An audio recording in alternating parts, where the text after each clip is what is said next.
రేవంత్ రెడ్డి నిన్న మాట్లాడుతూ కేసీఆర్ రద్దయిన 1000 నోటు అన్నారు.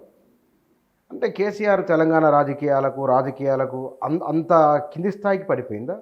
ఉనికి లేనంత విలువైనంతగా అయిపోయిందా? మీరు ఇందాక చెప్తున్నప్పుడు చెప్పినట్టుగా రాజకీయాలు ఏమవుతున్నాయి అనేది ఎవరు ఊహించలేనటువంటి వాతావరణం అయితే నెలకొంది. ఇవాళకైనా రద్దయిన 1000 నోటు కావచ్చు, కానీ భవిష్యత్తులో ఏమవుతాడనేది రేవంత్ రెడ్డి చెప్పలేడు, లేదా ఇంకొకరు కూడా చెప్పలేరు. అసలు కేసీఆర్కే తెలియదు తను ఏమవుతాడు. నిజానికి నెల రోజుల కింద ఉన్న కేసీఆర్కి, ఒక 15 రోజులు ఉన్న కేసీఆర్కి, ఇప్పటి కేసీఆర్కి అంటే అట్లీస్ట్ ఒక మెరుపు అయిండొచ్చు, ఒక క్షణం అయిండొచ్చు, ఒక రోజు అయిండొచ్చు, స్పెండ్ చేసిన దానికి తేడా చాలా కనబడుతుంది. రెండవది, మీరు చాలా అంటే క్లుప్తంగా చెప్పినప్పటికీ కూడా రాజకీయాలు అనేటువంటివి ఒక ఏకపక్షమైనటువంటి పద్ధతిలో ఉంటాయని చాలామంది విశ్లేషణలు చేసినారు. ఈ మూడు నెలలలో 3 నెలలలో కేసీఆర్ సైలెంట్గా ఉండొచ్చు, లేదా రేవంత్ రెడ్డి చాలా దూకుడుతో ఉండొచ్చు. కానీ అంతర్లీనంగా మీరు గమనించినట్టయితే తెలంగాణ సొసైటీ ఒక రకంగా తెలంగాణ సివిల్ సొసైటీ, పౌర సమాజం అని మనం ఎవరైతే అంటామో, అది మేధావులు కావచ్చు, మేధావులు అని చెప్పబడుతున్న వాళ్ళు కావచ్చు, లేదా సంపాదకులు అని చెప్పబడుతున్నటువంటి వాళ్ళు కావచ్చు, లేదా మిగతా వాళ్ళు కావచ్చు, ఒక నిశ్శబ్దంలో ఉండిపోయినారు. బీరిపోవడం అంటారు చూడు, అట్లా చూస్తూ ఉండిపోయినారు. ఫైన్, కొంత లోపల చాలామంది కేసీఆర్ పతనమైపోయినాడు, పార్టీ ఓడిపోయింది, కవిత అరెస్ట్ అయింది, ఆయన పడ్డాడు, ఇట్లాంటి వాటి పట్ల సంతోషించిన వాళ్ళు కూడా ఉన్నారు, హ్యాపీగా ఫీల్ అయిన వాళ్ళు కూడా ఉన్నారు, పీడ విరగడైందనేటువంటి రాసిన వాళ్ళు కూడా ఉన్నారు. కానీ అంతకంటే ఎక్కువ ఏదో జరుగుతున్నది తెలంగాణ సమాజంలో అనేటువంటి అనుమానం చాలామందికి ఈ సైలెంట్గా ఉన్నటువంటి వాళ్ళకు వస్తున్నది. వాళ్ళు ఇప్పుడిప్పుడే మళ్ళీ రాయడం షురూ చేసినారు, మాట్లాడడం షురూ చేసినారు. నేను ఒక ఎగ్జాంపుల్ చెప్తాను. అంటే తెలంగాణ రాజకీయాలలో ఒక నిస్వార్థమైనటువంటి స్టాండ్ తీసుకునేటువంటి ఒక వ్యక్తి గాదె ఇన్నయ్య గారు. గాదె ఇన్నయ్య గారు తెలంగాణ మలిదశ అని చెప్తారు, కానీ మలిదశ కాదు, అంతిమ తెలంగాణ రాష్ట్ర ఉద్యమం చివరి దశలో మళ్ళీ తొలి అనేది చివరి దశ అది కంటిన్యూ అవుతుంది. ఆ చివరి దశలో మొట్టమొదలు తెలంగాణ భావ వ్యాప్తికి సంబంధించినటువంటి ప్రయత్నం ఒంటి చేతితో చేసినవాడు గాదె ఇన్నయ్య. నేను కాకతీయ యూనివర్సిటీలో 92లో ఉద్యోగంలో చేరాను. ఇన్నయ్య గారు నా రూమ్కి వచ్చినారు. వచ్చి ఆయన అనేక సందర్భాల్లో తెలంగాణ ఆవశ్యకతను గురించి చెప్పుకుంటూ కొంత డేటా తీసుకొచ్చినాడు. ఎన్ని కాగితాలు, చిత్తు కాగితాలు, మొత్తం సర్వే రిపోర్ట్లన్నీ పట్టుకొచ్చినాడు. కాగితాలు రాసు, ఎన్ని పరిశ్రమలు ఉన్నాయి, ఎవరు ఆంధ్ర వాళ్ళు, ఎవరు తెలంగాణ వాళ్ళు, ఎన్ని భూములు ఉన్నాయి, ఎవరు ఆంధ్ర వాళ్ళు, ఎవరు ఎన్ని పరిశ్రమ, ఎన్ని మిగతాయి ఉన్నాయి, ఉద్యోగులు ఎంతమంది ఆంధ్ర వాళ్ళు, ఎంతమంది తెలంగాణ వాళ్ళు, ఇట్లా విద్య, వైద్యం, ఆరోగ్యం, పరిశ్రమలు, ఎంప్లాయ్మెంట్, అన్ఎంప్లాయ్మెంట్ డేటా అంతా తీసుకొచ్చింది. అన్న ఇవన్నీ మనం పబ్లిష్ చేయాలి. ఇది ఒక 4 సంవత్సరాలు నడిచింది, 4-5 సంవత్సరాలు నడిచింది.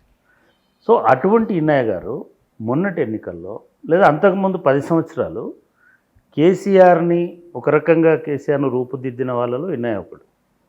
కానీ అదే ఇన్నయ్య కేసీఆర్కి పదవిలోకి వస్తాడు, అధికారంలోకి వస్తాడు, ఉద్యమం పీక్ల స్టేజ్లోకి వచ్చిన తర్వాత మళ్ళీ వెనక్కిపోయాడు. ఈసారి అదే ఇన్నయ్య కాలికి బలపం కట్టుకొని కాంగ్రెస్ పార్టీని గెలిపించడానికి ప్రయత్నం చేసినట్టు. ఇవాళ అదే ఇన్నయ్య మీ స్టూడియోలోకి వచ్చి ఒక కాంగ్రెస్ పార్టీలో ఒక అస్పష్టత రాజ్యం వెళ్తున్నది, ప్రభుత్వం ఒక విజన్ లేకుండా పోతున్నది, లేదా దానిలో ఏకనాథ్ షిండేలు ఉన్నారు, ఇంకోటి ఉన్నారు, ఫైన్, అదంతా అన్నాడు అన్నమాట అన్నారు. సో ఇటువంటి మేధావి వర్గము తెలంగాణను కాపాడుకోవాలని ప్రయత్నం చేస్తున్న వాళ్ళు ఒక వర్గం. వాళ్ళు తెలంగాణ ఉద్యమంలో ఉన్నారు, తెలంగాణ కేసీఆర్ ప్రభుత్వాన్ని తప్పు చేసినప్పుడు వ్యతిరేకించినారు, లేదా మొత్తంగానే వ్యతిరేకించినారు. తర్వాత కాంగ్రెస్ అధికారంలోకి రావడానికి శతవిధాల ప్రయత్నం చేసినారు, వాళ్ళొక భాగం. ఇంకో రెండో వర్గం మేధావి వర్గం ఉంది, మేధావులు ఉన్నారు. వాళ్ళు తెలంగాణ ఉద్యమంలో ఎన్నడూ లేరు. వాళ్ళు ఐఏఎస్ ఆఫీసర్లో, ఐపీఎస్ ఆఫీసర్లో, జడ్జిలో, లాయర్లో, మళ్ళా ప్రొఫెసర్లో ఉన్నారు. అయినా ఉద్యమంలోకి రాలేదు. వాళ్ళు ఉద్యోగమే చేసుకుంటున్నారు. వాళ్ళు అప్పుడు కూడా ఎందుకండి తెలంగాణ అనవసరంగా మీరు ఇబ్బందులు పెడుతున్నారు అని మాతో అన్నటువంటి వాళ్ళు కూడా ఉన్నారు. సరే వాళ్ళు కేసీఆర్ అధికారంలోకి వచ్చిన తర్వాత వాళ్ళు హఠాత్తుగా వాళ్ళు మేధావుల అవతారం ఎత్తినారు, చాలా ఉద్యమాలు చేసినారు, చేసుకుంటూ వచ్చినారు. వాళ్ళు కాంగ్రెస్ పార్టీ ఎవరైనా చాలామంది రెండు పేర్లు అంటే వాళ్ళు పాపం గౌరవనీయమైనటువంటి పనులలో ఉన్నారు. వాళ్ళు ఏం తప్పు పట్టట్లేదు మనం వాళ్ళని. ఇప్పుడు కేసీఆర్ గారు సరిగ్గా పరిపాలన చేస్తలేరు అనేటువంటి గుర్తించిన వాళ్ళలో వాళ్ళు మొదటి దశలో ఉన్నారు. వాళ్ళు జెండా కట్టుకోలేదు కానీ జై కాంగ్రెస్ అని పరిగెత్తినటువంటి వాళ్ళు కూడా ఉన్నారు. రకరకాల వేదికలు పెట్టుకున్నారు, పెట్టుకొని కాంగ్రెస్కి సంపూర్ణంగా అనుకూలంగా ఉన్నారు. వాళ్ళకు కూడా ఇప్పుడు మింగుడు పడతలేదు ఏం జరుగుతుంది కాంగ్రెస్ పార్టీలో. ప్రజారాజ్యం అనేటువంటి వీర తెలంగాణలో ప్రజారాజ్యం అని అనుకున్నటువంటి వాళ్ళు విస్తుపోయేటువంటి పరిస్థితులు వచ్చినాయి. అంటే పరిపాలనకు సంబంధించి చెప్పట్లేదు. ఈ చేరికలు కావచ్చు, అనైతికమైన మూడవ తరం ఉంది. మూడవ రకం మేధావులుగా అవతారం ఎత్తినటువంటి వాళ్ళు ఉన్నారు. ఈ మూడవ రకం మేధావులు ఎవరైనా అప్పుడు తెలంగాణ ఏర్పాటును వ్యతిరేకించినారు. వాళ్ళు సెటిలర్లో ఉండొచ్చు, లేకపోతే మూలాల ఆంధ్రలో ఉండొచ్చు, లేకపోతే ఇంకో చోటు ఉండొచ్చు. అటువంటి వాళ్ళకి తెలంగాణ ఏర్పాటు అనేటువంటిది అప్పుడు ఇష్టం లేదు. కేసీఆర్ అసలే ఇష్టం లేదు. ఎందుకంటే కేసీఆర్ చాలా దుర్మార్గమైనటువంటి పరిపాలన చేస్తున్నాడు అనేటువంటి భావనని నమ్మినారు, ప్రజల్ని నమ్మించడానికి ప్రయత్నం. ఈ మూడు రకాలైనటువంటి వాళ్ళలో ఎవరైతే తెలంగాణ ఆత్మ కోసం ఉన్నారో, తెలంగాణ అస్తిత్వాన్ని కాపాడడం కోసం ఉన్నారో వాళ్ళు మళ్ళీ మాట్లాడడం స్టార్ట్ చేసినారు. అంటే ఎంత కేసీఆర్కు అనుకూలించే విషయాలుగా మీరు చెప్పదలుచుకున్నారా ఇవన్నీ? అంటే అసలు కేసీఆర్ మ్యాటర్ కానే కాదు. అంటే మనం ఎందుకంటే ఆయన ఉనికి ఉంటుందా లేదా అన్న దగ్గర నేనేమంటున్నా, నేను మొన్న ఒక వ్యాసం రాశాను. కేసీఆర్ ఉనికి కంటే తెలంగాణ ఉనికి ఉండడం అనేది ప్రధానం అనేటువంటి భావన ఉన్నది. కేసీఆర్ లేకపోతే ఇంకొకరు వస్తారు.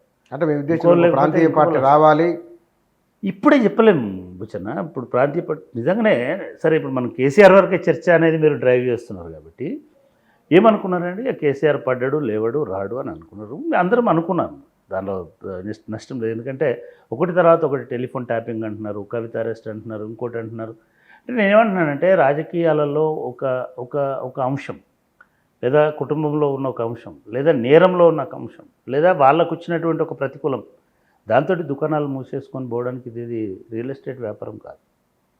రాజకీయాల్లో రియల్ ఎస్టేట్ వ్యాపారం ఉండొచ్చు, కానీ రాజకీయం అనేటువంటిది ఒక వ్యక్తికి సంబంధించినటువంటి ఫర్మ్ కాదు. పార్టీ కానీ ఇంకొకటి కానీ డెఫినెట్గా వాళ్ళకు కూడా అంబిషన్స్ ఉంటాయి, వాళ్ళు కూడా ఫైట్ చేయాల్సినటువంటి అవసరం ఉంటుంది. మీరు అన్నట్టుగా బలమైన ప్రతిపక్షంగా ఉన్నారు. ఇది రెండు రకాలు ఉంటుంది. ఒకటేమో నీకు స్వయంగా ఎన్ని సమస్యలు ఉన్నా సరే సమాజం కోసము లేదా సమాజంలో ఉన్నటువంటి వాటి కోసం నిలబడాల్సినటువంటి అవసరం ఉంటుంది. నీ లోపల దుఃఖం ఉన్నప్పటికీ కూడా ఇతరుల దుఃఖం గురించి మాట్లాడుతుంటాం. ఒక ఉద్యమకారుడైనా, ఒక సామాజికవేత్త అయినా, ఇంకెవరైనా సరే మనం మాట్లాడుతున్నామంటే మన వెనుక ఉండేటువంటి వాటి గురించి మాట్లాడడం, బయటి సమాజంలో ఉన్నటువంటి ఇది రాజకీయ పార్టీ కూడా వర్తిస్తుంది.